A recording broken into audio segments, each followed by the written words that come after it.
Auzu billahi minash shaitani rajim. Bismillahir rahmanir rahim. Mo fẹ́ ju orúkọ Ọlọ́run kan lẹ̀. Ó ń ṣiṣẹ́ fún pègúrun. Ó ń ṣiṣẹ́ fún iṣẹ́ ọfà.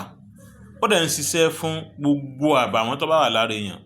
Ń ṣiṣẹ́ pègún rẹ́. Kódà tí èèyàn bá jẹ nǹkan lójú oorun, yóò bì orúkọ Ọlọ́run ni o. Ó sì confirm dáadáa. Tí èèyàn bá jẹ nǹkan lójú oorun pẹ̀lú ògo Ọlọ́run, ó ń tàn ó bì nǹkan, yóò bì nǹkan náà dànù tó ń mọ̀ pé ó ń bì nǹkan báyìí.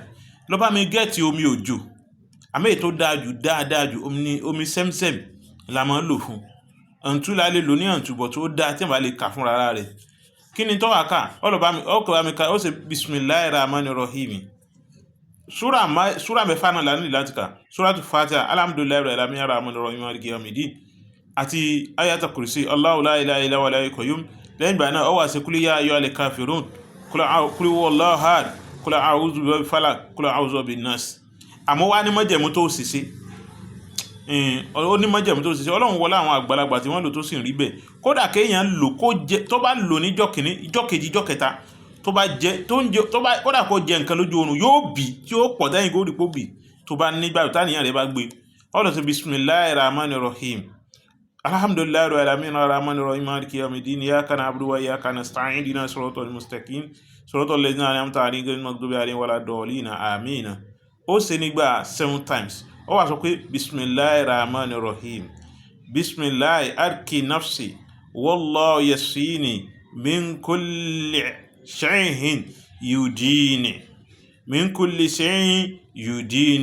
wa min kulli nafsin hawhayni hasidin Allahu yasfini. Ó wí ní òun náà nígbà méje. Ó wá tún bọ́ sórí ayatul kursi. Ó ka òun náà lẹ́ẹ̀méje. Allahu la ilaha illa huwa al-hayyul qayyum la ta'khudhuhu sinatun wa la nawm. Ó ka lẹ́ẹ̀méje. Lẹ́yìn ìgbà náà ó tẹ̀tún wá ṣe bismillahi arkin nafsi wallahu yasfini min kulli shay'in yudini wa min kulli nafsin hawhaynin hasidin Allahu yasfini. Ó wí òun náà lẹ́ẹ̀méje. Jẹ́ kí n tó yàn ká. Bismillahi arkin nafsi wallahu yasini min kulli shay'in yudini wa min kulli nafsin hawhayni hasidin wallahu yasini. Ìtumọ̀ rẹ̀ pé tí ẹ mọ́jẹ̀ tútùmọ̀ rẹ̀ fún ó wà fi bẹ́ lọ́n bá ó wà tún sí bẹ́ẹ̀ náà. Ó tún wá ṣe kul ya ayyuhal kafirun. Ó tún wá ṣe méje. Ó tún ka kìíní ẹ̀ sí báwọn lẹ́ẹ̀méje. Ó ṣe kúlẹ̀ àwùjọ tó bá ti wá ń ké tán ọmọ ṣe tá ti ń parí sóra kan tó dé kékeré ọmọ tó ṣe tátẹ́gùn ìtọ́ rẹ̀ ọba fọ́n sínú omi ṣebí wọ́n lọ fẹ́ mú nǹkan rẹ̀ kò bá fọ́n sínú rẹ̀. Wá síbẹ̀ fún ìjọ́ kìíní kó tó jẹun láàárọ̀ ni o.